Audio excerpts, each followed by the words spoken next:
क्या आप जानते हैं भारत में उच्च शिक्षा की शुरुआत कैसे हुई?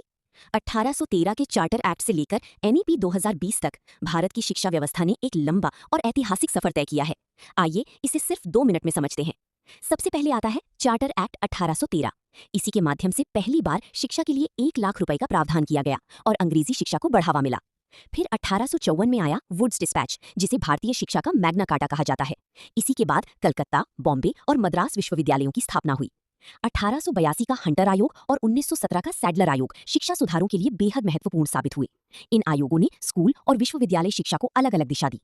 स्वतंत्रता के बाद 1948 में राधाकृष्णन आयोग का गठन हुआ, जिसने विश्वविद्यालय शिक्षा में सुधार की सिफारिश की।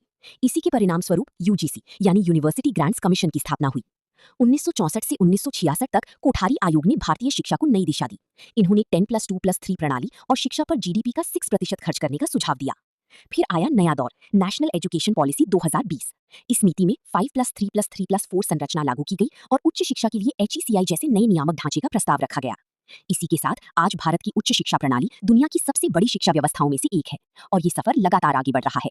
अगर आपको ये जानकारी उपयोगी लगी हो तो वीडियो को लाइक करें, शेयर करें और सब्सक्राइब करें कृष्णार्जुना अकेडमी को, जहां मिलती है यूजीसी नेट और एजुकेशन की सबसे आसान तैयारी। बेल आइकन जरूर दबाइए, क्योंकि सीखना कभी नहीं रुकता।